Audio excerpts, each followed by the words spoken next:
मुझे एक आज से कुछ तकरीबन साल डेढ़ पहले ही हम बात कर रहे थे किसी एक आम सियासी शख्सियत से, तो वही बात हो रही थी कि जी कि ये मामला किधर जाएगा। हर तरफ से चीजें फंसी हुई हैं। उस जमाने में अपोजिशन की पीडीएम भी कहीं नहीं जा पा रही थी, हुकूमत की गवर्नेंस भी कुछ नहीं हो रही थी, वन पेज भी चल भी रहा था, नहीं भी चल रहा था, तो एक अजीब सी सूरत हाल थी। तो मैंने एक सवाल किया था कि ये क्या है कि अब एकदम मामला फंसे हुए हैं, कुछ nothing seems to be moving.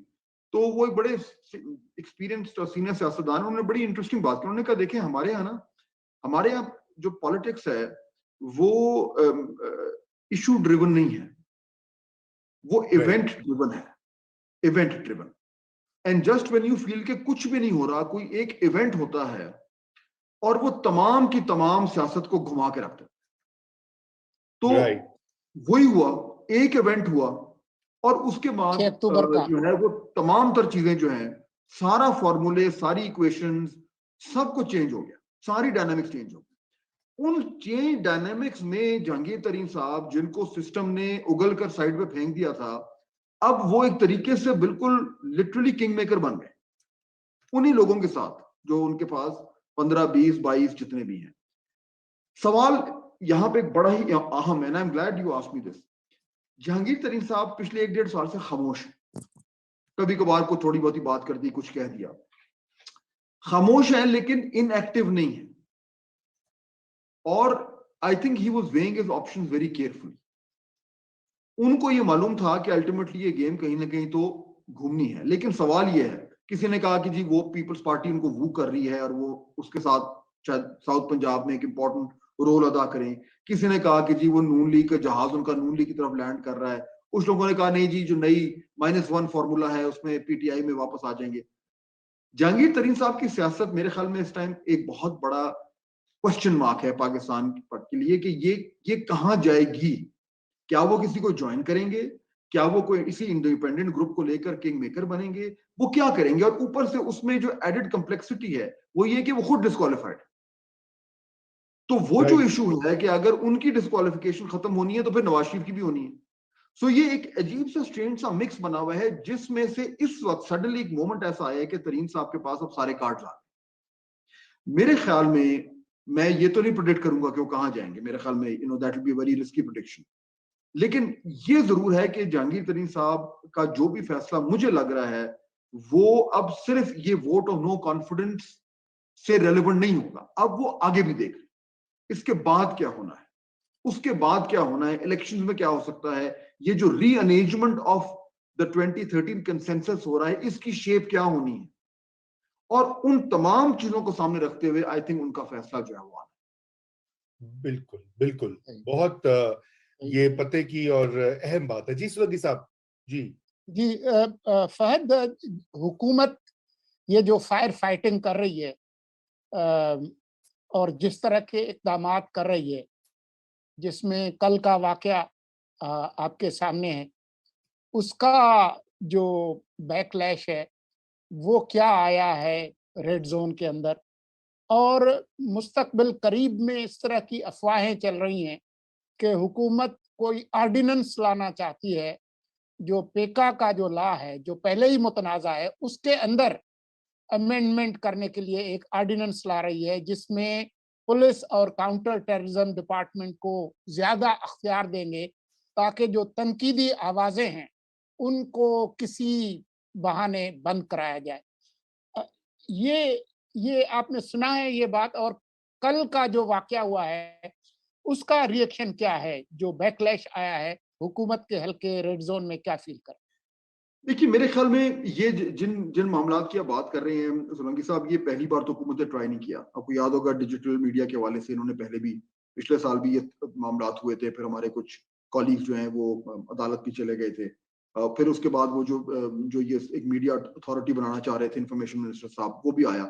तो ये ट्रेंड तो हमें नजर आ रहा है कि जब से पीटीआई गवर्नमेंट में आई है वो मीडिया को किसी न किसी तरीके से अपने दबाव में लाना चाह रहे हैं और कई हद तक उसमें वो कामयाब हुए भी हैं कुछ हद तक।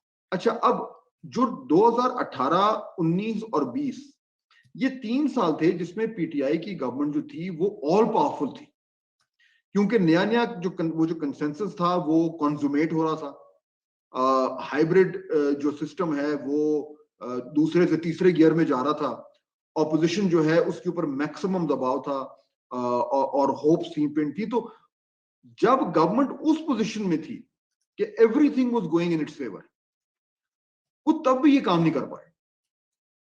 अब तो सूरत हाल ऐसी है कि इस वक्त मेरे ख्याल में ये कहना गलत नहीं होगा कि 2018 के बाद से आज के दिन पीटीआई की गवर्नमेंट अपने कमजोर तरीन स्टेज पर है, कमजोर तरीन हर हवाले से। इस वक्त जो है वो मेरे ख्याल में इस तरह का कोई कदम उठाना या पॉलिसी बनाना ना तो उसकी एक्सेप्टेबिलिटी होगी और ना ही मेरे ख्याल में पीटीआई के पास उस तरह की पॉलिटिकल या मॉरल अथॉरिटी होगी कि वो इस तरह के काम करें।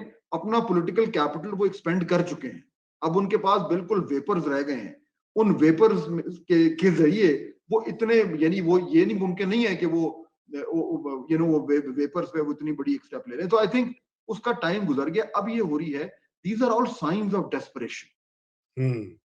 बिल्कुल, साइंस ऑफ डेस्परेशन। और ये इसमें इसी साइन में अगर मैं इजाफा कर दूं कि शहबाज शरीफ साहब के ऊपर भी फर्द जुर्म आयद करने की अब तैयारी है, कल पता लगेगा कल के लिए। हाँ, और कल की क्या होगा अगर वो फर्द जुर्म आयद होती है, वो गिरफ्तार हो जाते हैं, तो यकीनन एक बहुत बड़ा जो खान साहब के लिए खतरा है वो जरा कुछ देर के लिए टल जाएगा।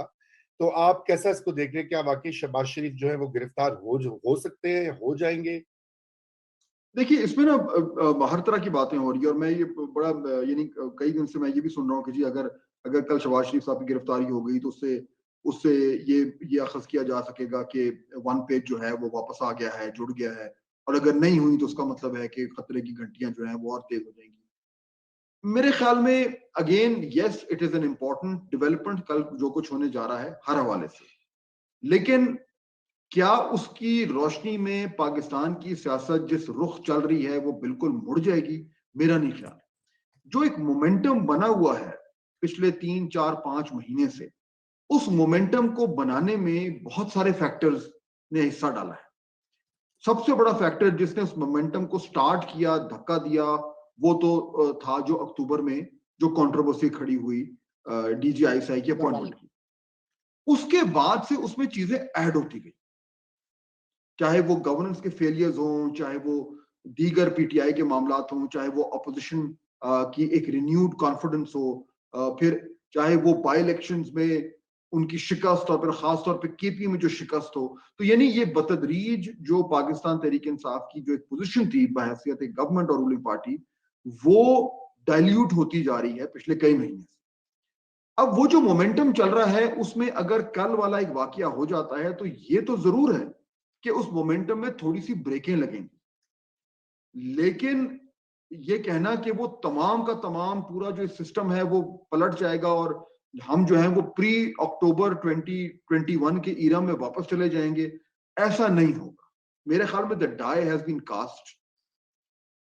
स्लो हो सकता है, मामलात स्लो हो सकते हैं, मामलात थोड़ा तूल पकड़ सकते हैं, लेकिन मामलात रिवर्स नहीं हो सकते।